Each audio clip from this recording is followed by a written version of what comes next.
আজ আমি তোমাদের সঙ্গে শেয়ার করব মাংসের ঝোলের রেসিপি। আমরা মুরগির মাংস তো অনেক রকমভাবেই রান্না করতে পারি বা রান্না করতে জানি, তবে এইভাবে গরমের দিনে যদি এরকম মাংসের ঝোল রান্না করা যায় তবে শরীরের পক্ষে খুব একটা ক্ষতি হয় না। তাই আজকে সেই মাংসের ঝোলের রেসিপিটাই তোমাদের সঙ্গে শেয়ার করব। তাই তোমাদের কাছে অনুরোধ রইল, স্কিপ না করে পুরো ভিডিওটা একবার একটু দেখে নাও। তা যাই হোক, প্রথমেই বলে নিই, আমি রিঙ্কি, আর রিঙ্কি রান্নাঘর প্রাণঘরাতে তোমাদের সকলকে আমন্ত্রণ। তো প্রথমেই দেখো, আমি মাংসগুলোকে ভালো করে ধুয়ে এটার মধ্যে টক দই দিয়ে নিয়েছি। আমি 1 কাপ মতন টক দই দিয়েছি, ছোটো কাপের 1 কাপ মতো টক দই, মনে করো মোটামুটি 50 গ্রাম মতন। এরপরে এর মধ্যে একটু লবণ দিয়ে আমি মাংসটাকে ভালো করে ম্যারিনেট করে নেব। আর টক দইটা দেওয়ার কারণ এটাই, যাতে টক দইটা যখন আমি আধ ঘন্টা ধরে মাখিয়ে রেখে দেবো, তাহলে কি হয়, মাংসগুলো সুন্দর ম্যারিনেট হয়ে যায়, তাহলে তাড়াতাড়ি মাংসগুলো সেদ্ধও হয়ে যায় আর সুন্দর নরমও হয় মাংসগুলো। তার জন্যই মাংসটাকে ভালো করে মাখিয়ে আমি এটাকে আধ ঘন্টার জন্য ম্যারিনেট করতে দেবো। এরপরে আমি তেলের মধ্যে আলুগুলো ভেজে নেব। আলুগুলো ভাজার সময় আমি কিন্তু প্রথমেই বলে দিই সবসময় যে আলুগুলোতে ভাজার সময় একটু লবণ দিয়ে ভাজতে হয়, তাহলে কি হয়, আলুগুলোর মধ্যে ভালো মতো লবণটাও ঢুকে যায় আর আলুটা ভাজার সময় তাড়াতাড়ি একটু নরমও হয়ে যায়। আর আমি একটু ঢাকা দিয়ে দিয়ে আলুটা ভেজে নিচ্ছি, তাহলে কি হবে, আলুটা একটু সেদ্ধ হয়ে যাবে অনেকটা এই ভাজার সময়। আর তাতে যেহেতু আমি মাংসের আলুটা অনেকটা পরেই অ্যাড করব, তার জন্য প্রথমেই ভাজার সময় আমি একটু ঢেকে ঢেকে প্রথমেই নরম করে একটু ভেজে নিয়েছি। এরপরে আমি আলুগুলোকে তুলে নিচ্ছি। আলুগুলো তুলে নিয়ে এই তেলের মধ্যেই আমি সোমবারটা দিয়ে দেবো। আর তার আগে আমি এই মশলাটা করে নিই। মশলাটা দেখো, আমি মশলাটা করার জন্য প্রথমে নিয়ে নিয়েছি, দেখো, আদাটা, আর নিয়েছি রসুন, আর নিয়েছি কাঁচা লঙ্কা, আর নিয়েছি পেঁয়াজ। আমি খানিকটা পেঁয়াজ বেটে নেব আর খানিকটা পেঁয়াজ তেলের মধ্যে ভেজে নেব। আমি বড় সাইজের 2টো পেঁয়াজ নিয়েছি, একটা পেঁয়াজ আমি পেস্ট করে নিচ্ছি, আর নিয়ে দিচ্ছি টমেটো। ছোটো সাইজের আমি একটা টমেটো নিয়েছি, এবার এটাকে পেস্ট করে নিয়ে আসছি। দেখো, আমার মশলাটা পেস্ট করা হয়ে গেছে।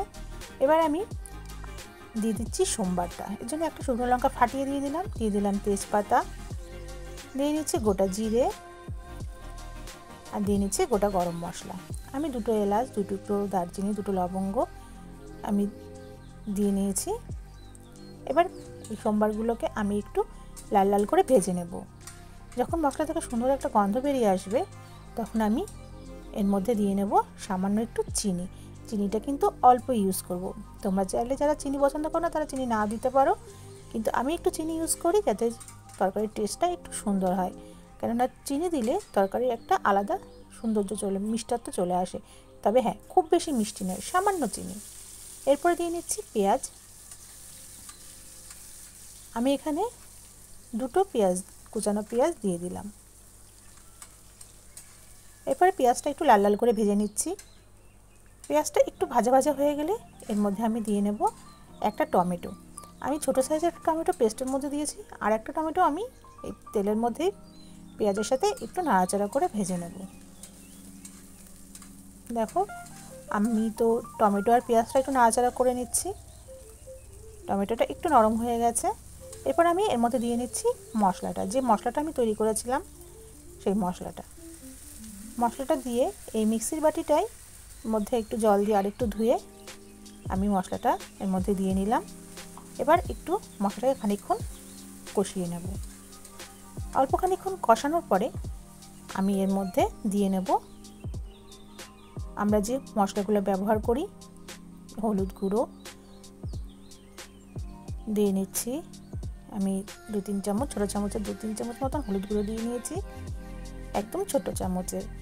আর দিয়ে নিচ্ছি ধনিয়া গুঁড়ো। আর হ্যাঁ, আমি কিন্তু এর মধ্যে জিরার গুঁড়ো ব্যবহার করব না। জিরার গুঁড়ো ছাড়াও মাংস কিন্তু অসাধারণ লাগে খেতে। তোমরা যারা জানো তারা তো অনেকেই জিরার গুঁড়ো ব্যবহার করো না, তবে যারা ব্যবহার করো তাদেরকে বলছি, তোমরা জিরার গুঁড়ো ছাড়া এইভাবে মাংসটা রান্না করে দেখতে পারো।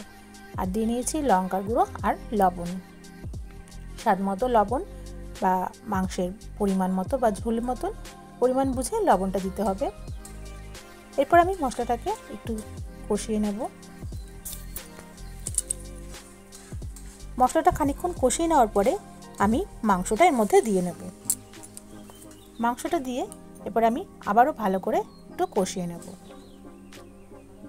আর এই মাংসটা কিন্তু আমি কষাবো বেশ খানিকক্ষণ ধরে, যাতে কষাতে কষাতে যাতে মাংসটার তেলটাও ছেড়ে দেয়, প্লাস মাংসটা যাতে অর্ধেকটা নরম হয়ে যায়। আর এবার আমি মাংসটা খানিকক্ষণ কষানোর পরে আমি এর মধ্যে আলুটা দিয়ে নিয়েছি।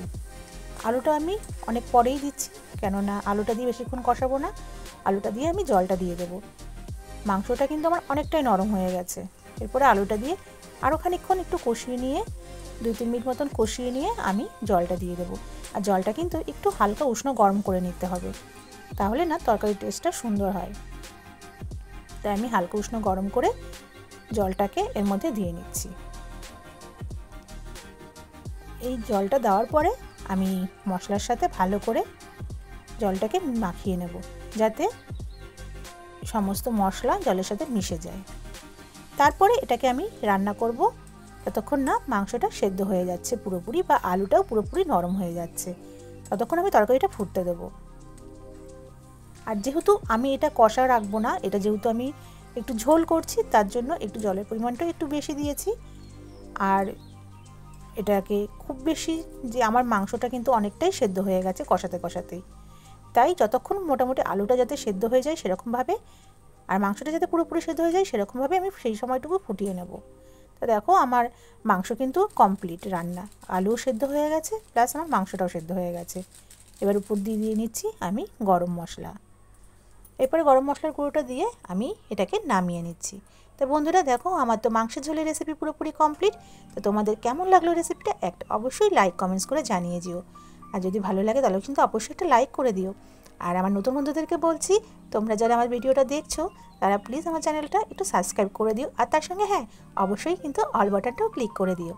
তাহলে মাংসের ঝোল আমার রেডি। আজকের মতো এটুকুই। তোমাদের সঙ্গে দেখা হবে আবার নেক্সট ভিডিওতে। ততক্ষণে তোমরা খুব ভালো থেকো।